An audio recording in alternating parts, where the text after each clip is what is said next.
it's Andrew Eborn here with another edition of Lives on Lockdown.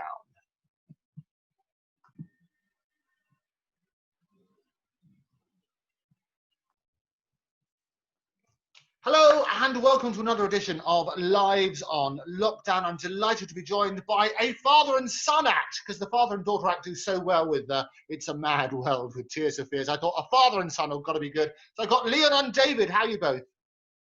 Yeah, not bad, thanks. Yeah, not bad at all. Good. And whereabouts are you? Well, we're based in High Barnet, for anyone that knows the Northern Line. Well, I'll tell you what, not only do I know the Northern Line, but I was actually born on Station Road. Number 89, goodness. Station Road in High Barnet. I love the place. That's a coincidence, or that must be magic or something, Andrew. Best production they've ever had, I can tell you. Have they still got the cinema up there? They changed it, yeah. They still have it. They've rebranded it to a slightly better thing, you know what I mean? It's quite good, actually. And they used to have a pub up there as well. They used to have lots of live gigs. I think they did some comedy up there as well on a regular basis. Yeah, they did. Yeah, there's a real famous one called the Mitre now, which has been going back years and years. In fact, my dad played in a few of those pubs probably like 10 years ago or something, which persuaded him to be here. Yeah. But yeah. I don't know, and I think that's the great thing about the North London, High Barnet in particular. They've got some brilliant places. You get these little clubs, these little pubs, little cinemas and things like that. And that's actually the very first cinema I ever went to was that cinema at the top of that. I was about 6 at the time. And it was a little movie called Oliver, which had only just come out, which shows you how old I was. But it was good. And there was a little park. And I remember my elder brother, was about 6 years older than me, was sent along to make sure I didn't fall into this pond. It's just behind Station Road. And he ended up getting drowned, and he managed to survive. But he got completely drenched, and I managed to survive. That's what happened. But it's a great place. Love High Barnet. Love High Barnet. Now, both of you, what I love, both of you are performers. Talk to me, first of all, because I know you from the Magic Circle. Talk to me about your father's career, and I'll get your father to talk to me about your career. Wow. So all I can ever remember when I was growing up is that my dad was literally out every Friday, Saturday night. It was like my mum and I would just sit down in the living room, watch the TV, and be waiting for dad to come back. Of course, he wouldn't come back because it's 2 a.m. when he comes back from like South London. We're in North London. And I always knew that he was the type of person that goes out and does gigs or whatever they were. Of course, he always wanted me to play the saxophone, which is, you can carry it on your back. So lucky, as a musician, you can use one of these.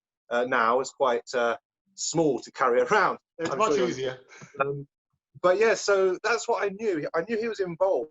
And of course, when I Googled the previous bands that he was in, like Killing Joke and Cuddly Toys, I was just shocked that my dad happened to just do these crazy world tours. And he used to tell me stories about crazy things, which I'm sure he can say. And I just remember telling the other kids at school, oh, my dad, he was like playing in a big Spanish bullring, and then it sort of went on for 2 hours, and then he was playing the keyboard, and the notes started appearing from the keyboards, and it turned out that someone from the tech crew accidentally drugged him, and then the bandmates had to turn around and get their own back, and I'm thinking, what? That must have been a crazy life. That's nothing like the guy that you are now, who's really laid back, easygoing, still ambitious, but it's just crazy thinking that. But of course, now I understand, having listened to all the stuff that he's produced. And I think, Dad, if you don't mind me saying, you even created a song when I was born. Andrew was talking about being born in Station Road, the best production ever, but your best production was that track of Leon being born, which, do you remember? How's that go? We love it. It's got to be good. So is he controlling the camera as well? Because later on, when you first did some magic shows at the age of about 14, you used to use that as your introduction music. And it really was your introduction music. Yeah, no, I remember playing that at the fantastic. So the music you were born to, the music David wrote, you use as for doing your magic show. I think that's fantastic. Yeah, I mean, to be honest, like at the start, because everyone was using like all the classics, that are involving the pop stars nowadays, when I played them, I was like, does this really work? Because it's so close to me. It's like familiarity, that, you know, the breed contempt thing.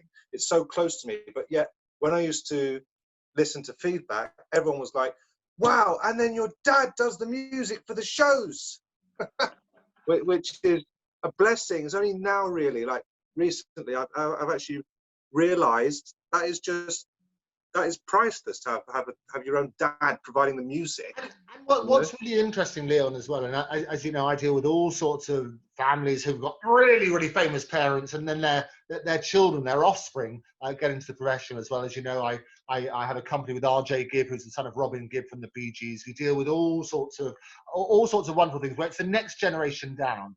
And it's a normal life for you, because you're used to your father being wonderful and off on stage and doing that sort of stuff. But a lot of people don't really understand the life unless you're part of it, do they? Yeah, I mean, definitely coming back late at 2 a.m. and I would be woken up in the middle of the night because I could hear someone breaking in, or actually, no, it was my dad coming back from somewhere far away. And it's always a relief, I guess. But you know, there's always things that prop up. Like, there's always music being played in the house really loudly. So almost like he's taking his tracks just to test the volume of any other tracks, just to make sure it's the same level. And it's so loud. I mean, my cat, bless him, actually just jumps around the room, Andrew, because this guy is playing all this music. It's like, where's this coming from? And then I can tell you, when I was in university up in Durham, where we always used to bump into Dominic, when I was up in university, we used to play, my roommate at that stage always used to play Killing Joke. So absolutely superb, fantastic. It was a big, big fan. So David is a legend. And not only that, and we'll come on to his thing in a bit, but this, and you won't know what I'm holding up here, is superb. And we'll come on to the prog rock stuff in a bit. I've got the album. This is the album. I love it. There you go. Do you want to know Blanca made the album cover? Who did? It was me. You made the album cover? Oh, fantastic. So this is well, you know. But what I love, Leon, is that whilst your father was a legend in the music industry, you've picked a corner of the house where I can see there's not one single picture of him. It's all about you as a magician, isn't it? Oh, but because I'm a magician, Andrew, I have to try and do a magic trick now. Can you see how there's nothing here? Yeah, now, absolutely. what I'm going to do, now, believe it or not, there is actually a picture right here. And if I turn the camera, you can actually see. That is my dad, Andrew. Look at that. Good heavens. And that is just... that I actually put that up this morning because, not that I'm saying I would know you were going to say that, but I actually did think he is part of the act in so many ways. When we've done the stage show, he's been the one handing me the stuff. When stuff is, you know, really intense, he's been the one to play the music at the same time to relax the audience. But you're absolutely right. It's only like now I realise again, it's like, I'm 24, I'm thinking now my dad is a massive part of the story. But it's like what you said, he was always there. You know, a bit like we said, the other parents, the kids of the music industry, they're all the same. They don't really realise that something so unique and amazing is with them. And it's only now that I've started to remember every show I've done, everyone has said, oh, and your dad, oh, he's a great singer, because we did a piece where someone would make up a song and he would then sing it, you know what I mean? So yeah, it's definitely now I've started to realize you need to tell people that your family are involved. I mean, I don't know, maybe I was a bit selfish back then, but I suppose I was focusing on myself like everyone does when they're young, which is a good thing. But now I really appreciate all the music that my dad's made. I'm even thinking of doing like another travel show and having his prog rock music as part of the theme. You know, I'm just doing everything I can to use his music now because there is no other option. But yeah. No, but and that's what I love about families. So a lot of people when they're growing up and they have famous fathers or mothers rather, they either find it's an advantage because it opens doors, or they want to try and distance themselves because they want to prove themselves on their own basis. Which category do you fall into? Well, it's always the same thing when my friends say, you know, do you play a musical instrument? And I honestly say, I'm not interested. I love music, and my dad says I have a musical ear, and I can sing along to things, and I can probably tell if something is off and whatever. That's years of listening to him working, you know, when I used to visit the studios and stuff. And to be fair, I've always enjoyed the the performance life, you know, the idea of going out and making loads of people really excited and people screaming, wow, you know what I mean? And I used to see that with him. So I like that. But the music thing for me, I just thought probably I'll leave it to him. And that's probably what I mean when you say that, which category do I fit in? But, you know, Dad's always had a show I can go and do tricks in the crowd to, you know, so therefore I can always sort of get the advantage of that. But, you know, magic and music, completely different things, like, you know. So it does somehow feel like I'm pioneering still. But at the end of the day, without my dad's music, it probably wouldn't be as good as I think it is. But you know what I mean? I mean, you say that magic and music is a different thing. I actually think there's a lot of elements of all performances which are relevant. And so seeing your father on stage, seeing how he performs, how he constructs a performance is actually really powerful, because people can learn magic tricks. It's not about the magic tricks. And I always make the point, it's not about the magic. Magic is just a vehicle for you to have your personality. I think that's what's key for a lot of stuff. So people can learn great lessons from some of the best performers out there, whether it's from music, whether it's from ballet, whether it's from any other those sort of disciplines. I think that's where the lessons work. So do you remember seeing your father on stage? You've actually just made me realise that pretty much all my characteristics are the same as his. There you go. It's my job, you see? So now's the moment. This is the crying moment. Now's the moment that you say thanks to Dad, because you are your father's son. It's incredible to think that your mannerisms are the same, and you do realise that when you get like an intense moment on stage and you raise your voice at something interesting, and then you think, but that just sounds like my dad, or you know what I mean. But I think that you're absolutely right. Again, it falls into the same category of not really realising it. But, you know, thanks to him, I guess that's where the sort of motivation to perform comes from. Because, you know, we said the same about magic, like you just said. Like, sort of anybody can do a trick, but it's how you put your personality into it. And my dad, has such a big personality. And he's looking at me like, oh, yeah, but it is something that I suppose it just gets into you have to just copy, because it's just so unique, right? Yeah. Well, I have to say what I find brilliant, Leon, and this is all due credit to you, I mean this sincerely, is that we've done over 400 of these interviews now with the rich and famous around the world. I've been to Australia, I've been to Zambia, I was in Egypt today. The list of people and some of the biggest stars in the world, there has been nobody who's managed to capitalize on publicity in the way that you have. The name check for the Leons behind you, I'm counting them, there are thousands of Leons. Leon the Magician. You win the prize, Leon. Well done. Well, it is funny you say that. I think one person about 10 years ago said to me, oh, what are you going to call yourself? And I'm like, well, I was going to come up with stage names. We came up with crazy stuff that you know, in the end, everyone called me Leon the Magician, no matter what I was called, Titanium, Avis, or whatever. And then someone said, you need to get yourself, this is like, you know, when they talk about the internet, you need to get yourself on the first page of Google if you type Leon the Magician. And I was thinking, okay, right, everything is Leon the Magician. And suddenly, you're absolutely right, Andrew. I have actually got obsessed with the idea of Leon the Magician. I can't start a thing without saying, hi, I'm Leon the Magician. I cannot end a thing without saying, but I suppose it's all part of the excitement. My dad's going to rush in now and also talk about my craze for names. Oh, hey, the main man, how you doing? You all right? Good to see you. Can we talk about how his name, Leon, came into existence? Oh, yeah, go for it. Oh, my goodness me. I do know this, but actually, this is more interesting. Go on. In the 1920s, there was a Russian musician and part-time electronic scientist called Leon Thomson. And he actually pioneered what eventually became making music out of electricity. And his instrument, the theremin, was used a lot in Hollywood movies, especially science fiction type things. Is it that thing that goes, woo? It is like, the thing that goes, woo. Is that sort of Midsummer Murders thingy? But this man, Mr. Leon Thomson, was living in New York, and he was taken by the KGB to the gulags to work on weapons of mass destruction. But he was also rescued by the CIA and came back, where he met Robert Moog, and they created the Moog synthesizer. Leon Thomson, such a legend in sound and music. And I thought, when I found out that I had got a little boy, I thought, I want a name that somehow, and of course it means lion, of course. Of course it does. But is his birthday in August? Is he an August baby? Is he a Leo? No, he's an Aquarius. Oh, for heaven's sake, look, he messed that up for you, David. What was that about?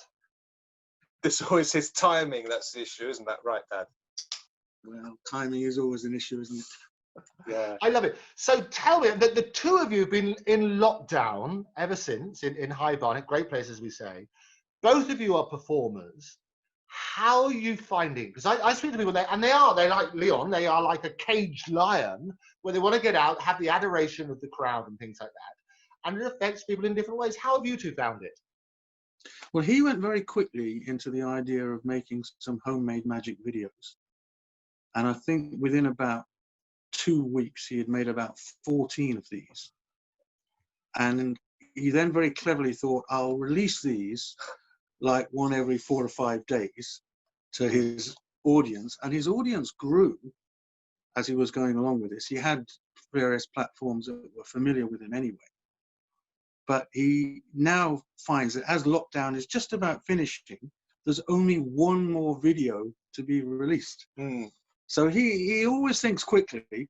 It was slightly different for me. I had something like 72 live bookings. Oh my God. And they all went in 24 hours. And to be honest with you, I didn't even play anything for at least 3 weeks. I just thought, you know, this is a break. Over time, I started finding that I was getting up at 6 o'clock and going and fiddling around with the keyboards because I've been doing that for hundreds of years. But I took 3 weeks off from music altogether, just thinking, well, you know, and just listened to other people's music. Probably needed a break from doing it so much because he's just released this new album. Just happens to be at the beginning of lockdown, but yeah, I mean, there's a thing about me that not many people know, and that is that I play table tennis and I do coaching, and I'm involved in international events with, you know, the teams, if you like, and I play probably 4 or 5 times a week on a good week table tennis because there's just a club over the road which is shut, and I found that really difficult because I couldn't play, and therefore it just made me focus on, okay, well, I have to do some magic videos for the table tennis people that I know to sort of watch, which was, you know, I think pretty sort of fluky, because at the beginning I didn't intend it to be 14 of them and for the ITTF to use them and for many people to watch them, and I thought I was just doing it just because I was bored, but actually it turned into, no, people like this sort of thing. And the same thing for your album, Dad. When you released it, I was thinking, well, more people are going to hear this because more people have the time, because now we're stuck, or we were stuck, then you need to have a listen to this. And probably, like, you've also listened to it, but I know you listened to it ages before, but I'm sure many people have had the chance to sit there and look at the Mr. Passive Progressive album. It's a good name, isn't it? Because of this. So I think taking advantage of the idea that people need entertainment now in their own homes, you know, that's the most important thing I've got from this. But I think it's also taught me some skills, like learning how to use Zoom, for example, you know. And it is interesting because a lot of people, and I see a lot of these videos, they do get it wrong. You know, their eyes all over here, and most magicians, when they do stuff on screen, they all do it. You see their crotch basically, because they're all standing up. They all do the card tricks in the wrong place, and they don't engage in the audience in the same sort of way. I have to say, this is brilliant. I really, really, really enjoyed this. It was fantastic, fantastic album, really good. And I particularly, whoever did the artwork. Oh yeah. You don't know.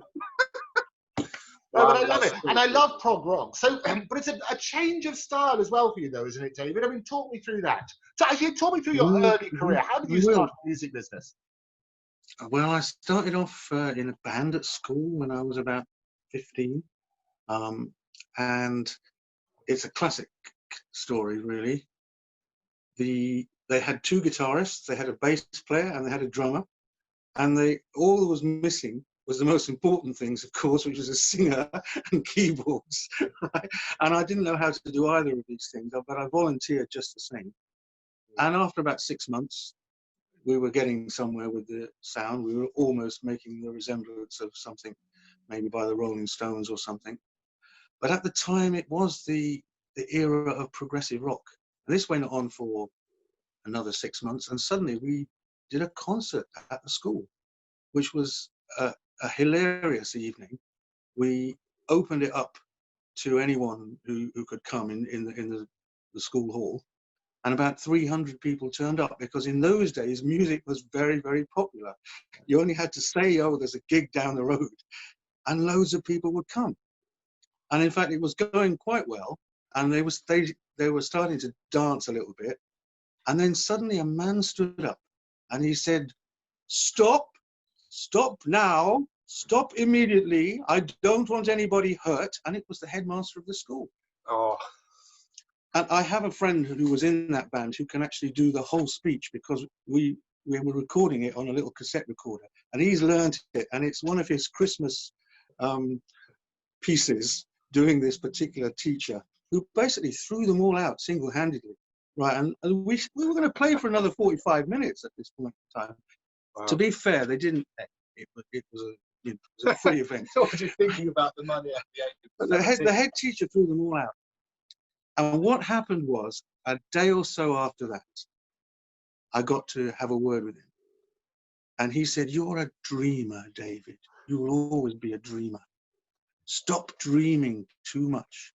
And if you listen to the song Don Quixote on the album by Dreaming David Kaye, you'll see I'm referencing that. Because that teacher, you know, he gave me a name. I didn't start using that name until about 20 years ago. But he gave me something to think about. You know, what is real and what is not real. And I actually think that he was more unreal than me throughout all of this, but then many people think that about their head teachers. So that's how we got. And what's great about it as well, David, because a lot of people are in. I was in a band. I did all sorts of bits and pieces as well. And what happens is that most people, they do have the dream. They all want to be big pop stars. They all want to be big rock stars, or whatever. But not many people make it. So obviously, what did you do after going to school? You had your band there. When was your first professional gig? I honestly think my first professional gig was probably at 16. There was a group from Bristol. I was brought up in Worcestershire, and there was a group from Bristol that advertised they wanted a keyboard player. And I went for an audition, and when I got there, I discovered they were all in their early 20s, and it was like a kind of commune. And they'd got a couple of British post office vans, and they'd got lighting and all this kind of stuff, and they were playing in colleges. At first, they were a bit nervous of me because I was just a kid, but I joined in with them, and we soon had synthesizers wailing at every possible opportunity. And that nearly took off. And again, that was kind of progressive rock, and then something happened dramatically in music. Progressive rock went out of fashion very, very quickly. And apart from a few bands like maybe Genesis and Pink Floyd, most of them sort of retreated to some bunker somewhere. And a new sound came on, which was very much from the streets. And first it was punk, then it was new wave. But eventually, this kind of this sound realized that there was something else that was new. And it was the emerging keyboard in sound. So suddenly, because I could play the keyboard and I knew how to make a Moog synthesizer make a wailing sound, wow, people were still asking me to come and play with them and go in the studio with them, even though the music they were making was very, very different and very much more up tempo, and some of it was a lot more aggressive. But there was another sound still coming behind that, which was dance beat sounds. And again, they wanted this synthesizer sort of thing. And all through the 80s, I was very much in demand on keyboards. I played on records that people said didn't even have keyboards on the record. Oh, which one? Which ones are those? People like Freddie Mercury started it. He had on his early Queen albums, it used to say, "And nobody ever played synthesizer." And this became quite fashionable, to have someone like me playing synthesizer and to say you didn't even have it on the record, which was very strange for me. But it did pay the bills, and I did also find that I was in demand. And I then spent some time with Killing Joke, about 7 years touring with them. I was never really in the band, but you know, when they needed the sound of a drill in the background somewhere, I would have or a cop. I had a thing called an emulator, which was a fantastic machine. You could record a sound on it, and then it would play the sound on all the keys.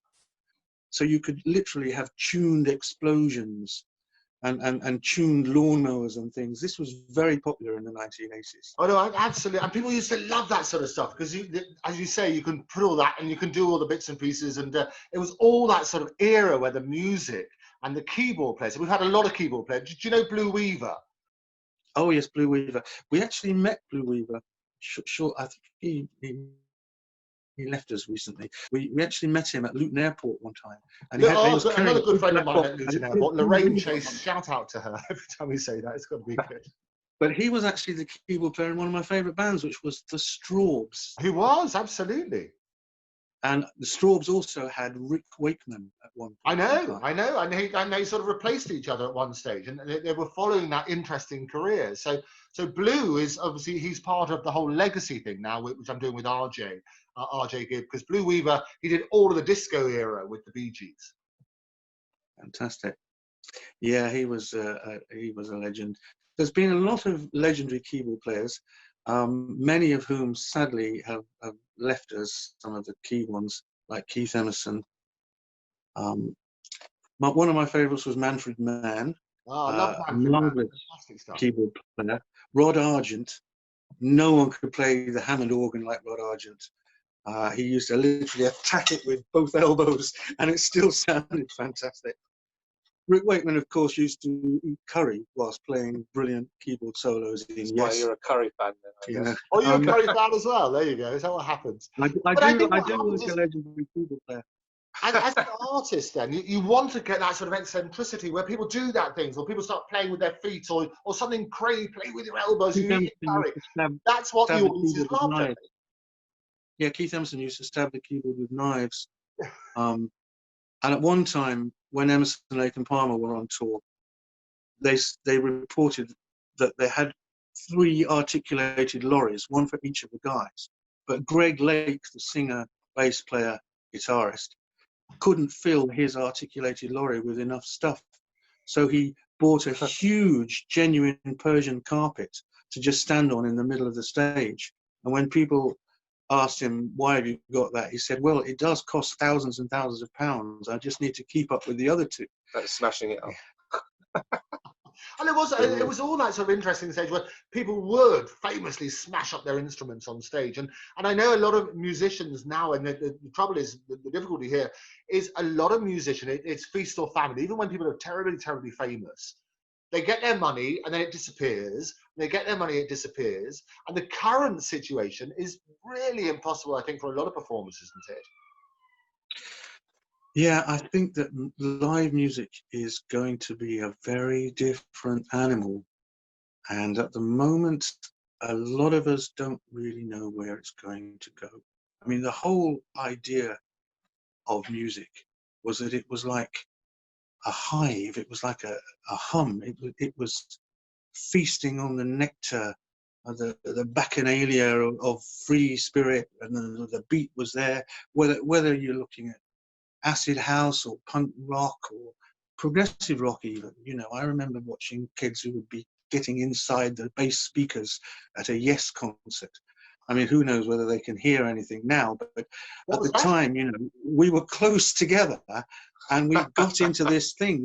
It was like a hive mentality, you know. I don't think we're going to have that.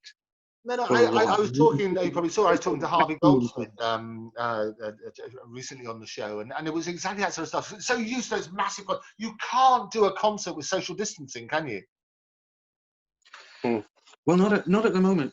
Funnily enough, his mum bought me some tickets 2 years ago to see Milosh, the fantastic classical guitarist. And then he had a medical problem, and the doctors told him, you've got repetitive strain, you mustn't play for a year. So he put down his guitar for a year. Then they said, you're okay. So he went into the studio, recorded a new album, and they sent us replacement tickets for the concert that had been cancelled because of his repetitive strain. And guess what? That was cancelled. That was about a month and a half ago. They've sent us a replacement date now for November the 9th or something. But this will be the third time in 2 years that we've attempted to go to the Albert Hall to see Milosh, the great guitarist. And we're hoping that we get there. And we're hoping that there's enough audience. We had a similar thing. We had a tour planned with the Legacy Tour, and the whole thing, and lots of dates. And all of a sudden, the whole thing just shut down. And because you keep bouncing it, nobody's going to be certain. I mean, Harvey was saying it's probably not going to be until next year that they get the big concerts sorted. I know a lot of bands are working on that basis, but it's really tricky. But tell me, look, father and son, as they say, I love the idea of Tears for Fears with the father and daughter getting there. When you had your son, you named him Leon, very famously, and that was a great story on that sort of basis. Were you disappointed that he turned out to be a table tennis player and a magician? Not in the slightest. You could never be disappointed with your own child. But what I will say is that when he was about 10, I tried to encourage him, and he used to see me dragging great big pieces of equipment in and out of vans and things, and going to a concert and setting up for hours and all this sort of stuff. Yeah, breaking your back in an hour before. I suggested that he should learn the saxophone. Saxophone is great. He said that. You put it over his back, and just turn up. Brass players tend to be like this. Keyboard player needs a lot more instrument space. But he went one stage further, which is why I say it's not a disappointment. No, I said, but there are many famous. I love it. You can't get smaller than that. You have these massive boxes. They put people in, they chop them up and produce tigers. But Leon has got the right way. And look, he's going to show us. Would you like to show us something, Leon? Go show us a trick. Yeah, of course. Basically, this is something which, of course, Andrew, you're a master of, but I'd like to show you. This is what the public perceive as either magic or sleight of hand, which, as you see, is from 6 to 7. And the thing about this being so personal, I have the 7, and if I just go like this, it changes back to a 6, regardless how it works, which is magic, Andrew, as you know. These things are so portable. It's just fascinating to be able to just go to a party, pull out a deck of cards without even thinking. I know it's a little bit showy, offy type, but this is what they like. And going back onto what you said about the social distancing, you know what? I did think about, us magicians, we can do like social distance magic. You don't have to, you just saw a trick happening there and you didn't have to touch a card, and all the videos we do online, you don't actually have to touch anything. And my mate said, it's not really the same, is it? So it's now our job as magicians to try and create the same intensity, the same flair, the same buzz in the actual close-up. Otherwise, they'll just say, can you do a stand-up step, which is fine, but you know what I mean? Like the close-up, which is the most powerful, a card changing in somebody's hand, for example. The old classic stuff when you take a playing card and you make it disappear and then you bring it back. All this stuff, right, they love. And it's just now a case of persuading the general public that we can do 2 meter distancing. Do you know what? My dad is so excited to show you his music room, which has been basically a bedroom. Tour of everything. I love magic and music. So this is the sun. Here we go. That's called, here we go. We're on the move. is a Blade Runner poster, and here Blade Runner is. poster is good. Here we go. This is the music room. I love it. It's got a little stage. This is a stage area. A bit of lighting going on as well. This is great. Okay, you're going to play us something. To reach for the star, it's a natural ambition. Oh, how I would love to be on a mission. How far can we see? How far can we go? Are we really alone? There's so much we don't know. Are we lost in space?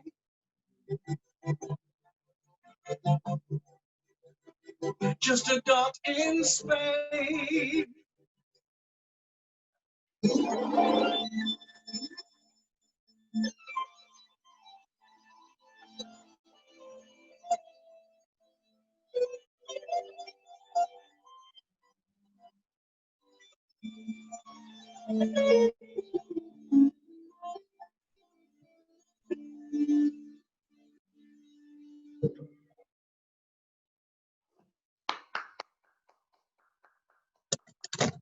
Nora, I have to live with this every day. What's that? And I have to live with this every day. There's a what? I have to live with this every day, Andy. Every day? Well, that's okay. You show them card tricks. I love it. I So love it. what I want you to both do, though, because this is going to be the moment where I'm going to get the two of you, because I want to get something which is going to go viral. The two of you here. So I want something, you're going to work something out, which is going to go viral in the same way as Tears for Fears did Mad World, you know, with the daughter. This is going to be your father and the son routine. And you're going to work something out. Because have you ever performed together before?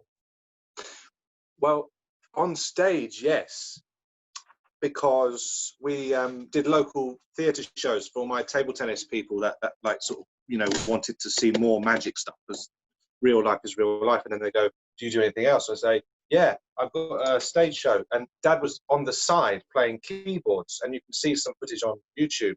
And we've worked together that way, so the music alongside the magic. And of course, really, he then became the assistant. Of course, you understand, like Debbie McGee, Paul Daniels. And a lot of my mates said some funny things like, oh, you know, why have you got your dad on stage? Can't you have something more, you know, attractive, they were saying. And I'm thinking, what are you talking about? And so then I realized, actually, build more of that into the routine. Obviously not making him more attractive, but as in, like, you know, get him involved more, make it a point that he's part of the show. And then it became, oh, your dad's in the show and he's handing you things.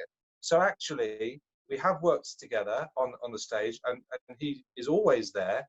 You know, I can't really imagine doing a stage show now without him there. So hopefully that answers that question. I know, and it's quite special. I mean, Jack Whitehill famously makes a whole routine out of having his father on stage. And I think what's great as well is that there is clearly that sort of chemistry and that sort of bond. And I think that's really, really encouraging. So tell me, I know people will always ask, I mean, your father as a musician, what gave you, firstly, the table tennis bug, and secondly, the magic bug?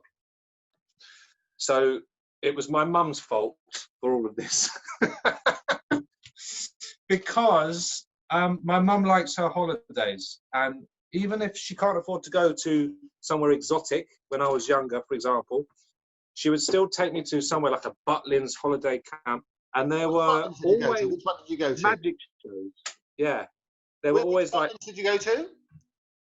We went. Well, we went to Butlins. I can't remember when I was younger, but then I went to Tenerife, which is basically my favourite destination in the world now. Tenerife is like, I'll tell you why about Butlins, Leon, is because that's got such a rich history with music. And there's one down on the south coast called Bognor Regis.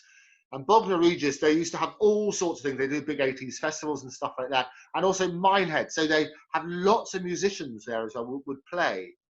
Sounds familiar, really. You know, that does sound familiar. But yeah, I mean, the bug for table tennis came from, there's always a poolside ping pong tournament. Poolside ping pong.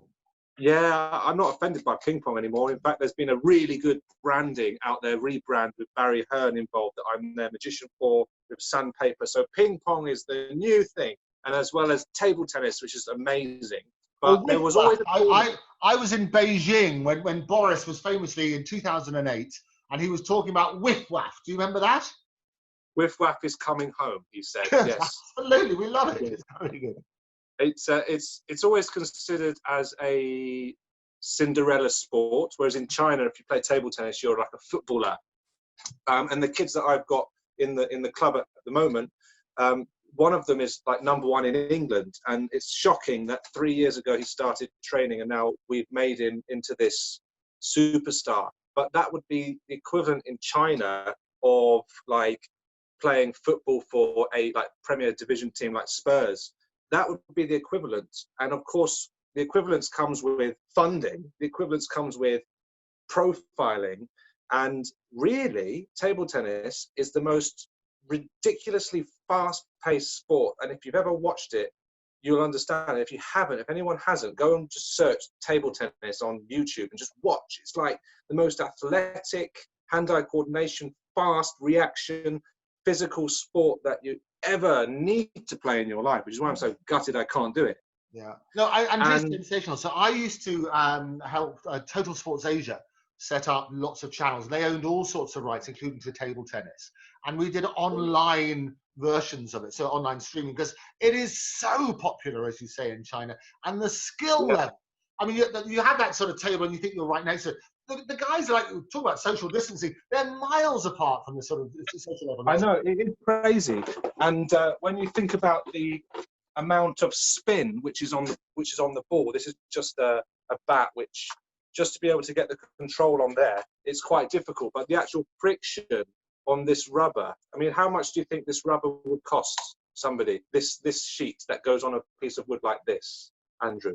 Oh, I don't know. I think it depends. I imagine you're going to surprise me by saying that hundreds of pounds for the really expensive ones. And well, funny you say that, because actually a sheet of rubber could cost between £50 to £100 for a really good one. You're absolutely right. So I know my rubbers. Yeah, I bet you do.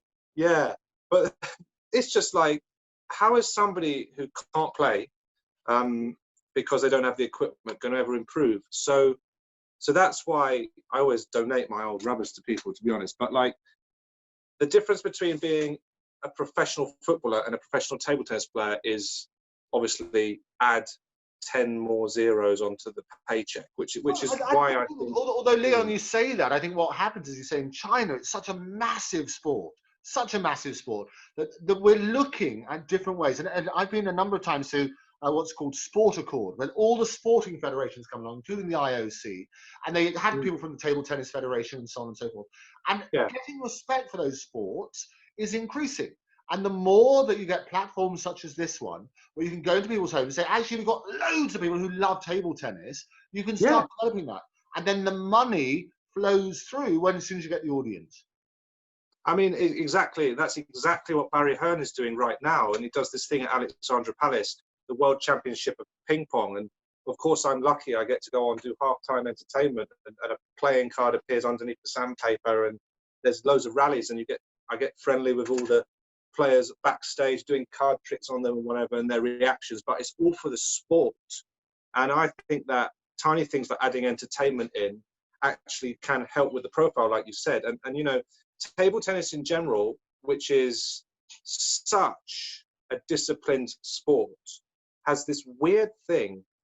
Lots of my friends from table tennis either have quit and gone on to become pop singers or done something in show business. It's so ridiculous. Or they have carried on a little bit and they go into these really, really sort of detailed, disciplined ways of life, which maybe that comes from trying to hit the forehand, 1,000 times in a row and not happy when you miss and having to do it again and again, and the training and training and training, which might be the same for like learning magic as well.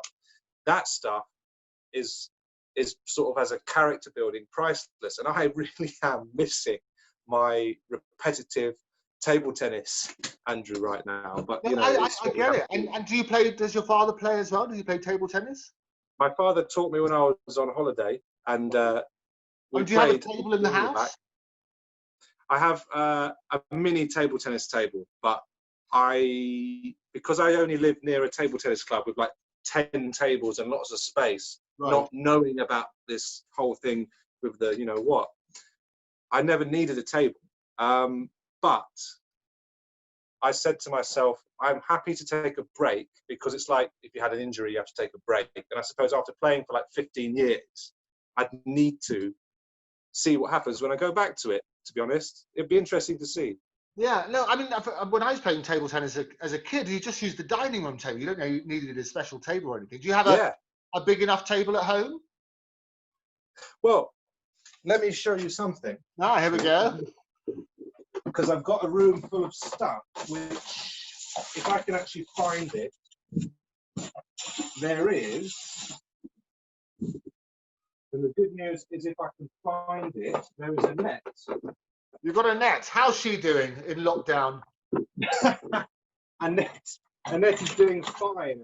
Brilliant. That's there is a thing you can put on a table tennis table.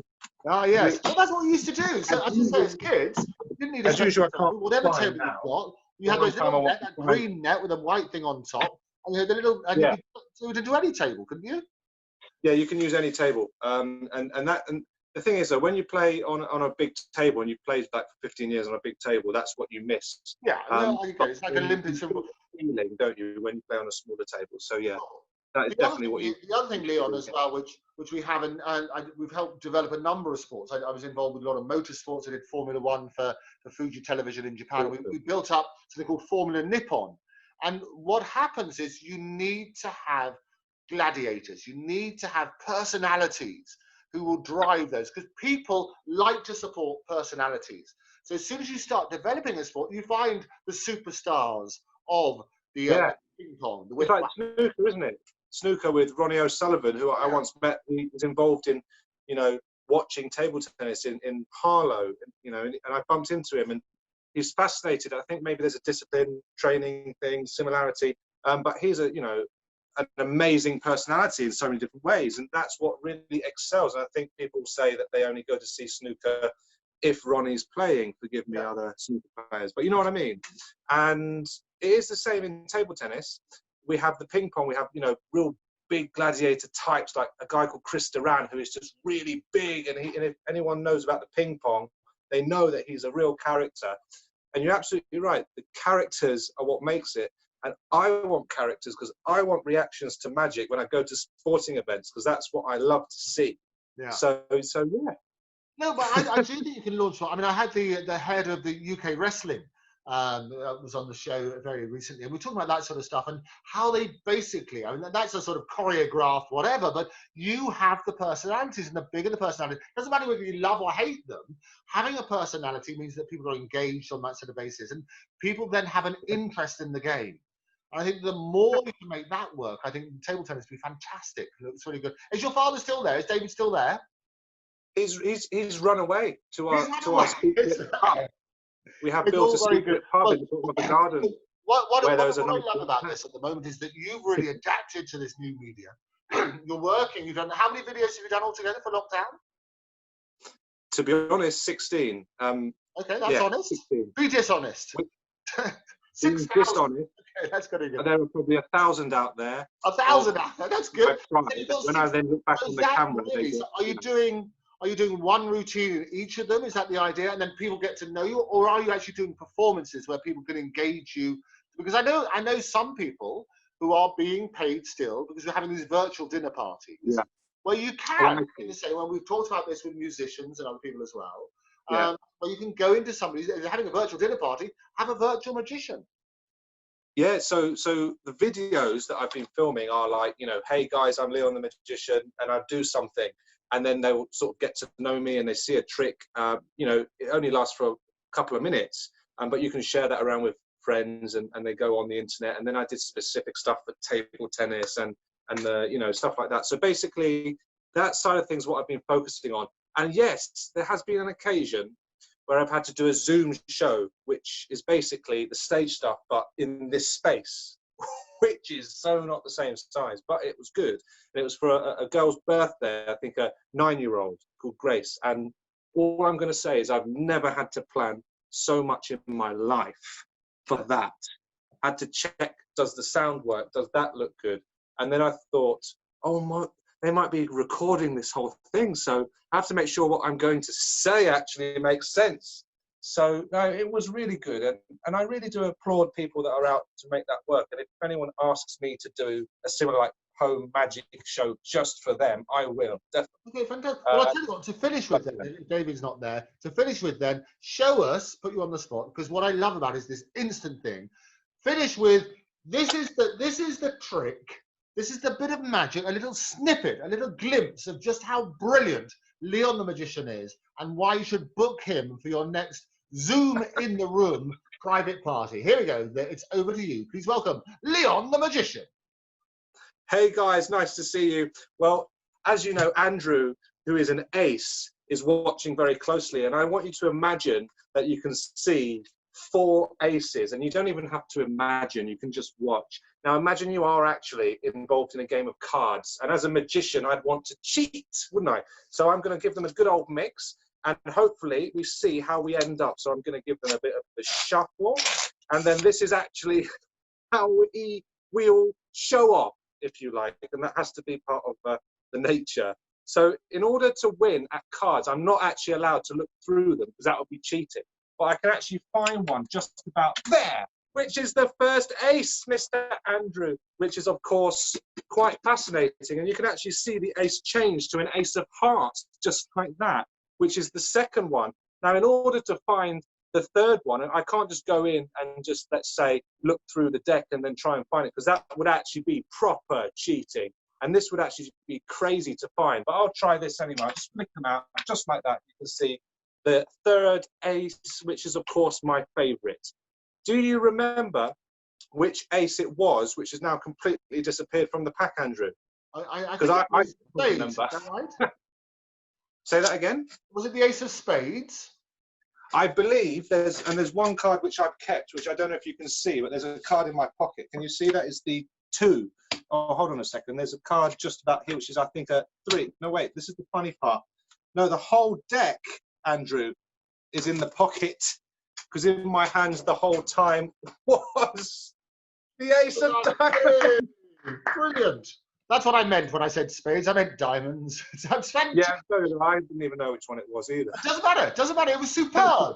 That's brilliant. So if people want to get hold of you, Leon, which I'm sure they do, how can they get hold of you?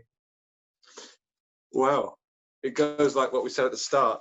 You have to search for Leon the Magician. Fantastic. And there is only one Leon the Magician, and we found out why you're called Leon, which I absolutely loved. I presume David has disappeared. He's busy playing with the organ somewhere in the corner. Yeah, I've had to make him disappear now. Yeah, he's so always listening to his music over and over again to make sure that it sounds right. So he's probably doing that now. Well, as I say, it's a brilliant, brilliant album. Do get that album. I love the artwork. It's fantastic. You're a talented, talented family. Thank you so much for joining me today. Thank you so much for hosting. You've been excellent as a personality yourself, Andrew. You say all the right things, and you're only saying that because it's true. Thank you, Leon. Be good. I'll see you next time. Take care. Thank you. See you. Bye. Bye. So there you have it, Leon and David all the way in High Barn. It's my birthplace. I love it. It's great to see how people are surviving on lockdown. If you'd like to share your experiences, write to me, Andrew Eborn at LOL, that's LOL, at octopustv.com. If you've got comments on the shows, put them in the comments below. And don't forget to subscribe for much, much, much more of the same. But for me, thank you very much for joining me, and I will look forward to seeing you next time. Bye.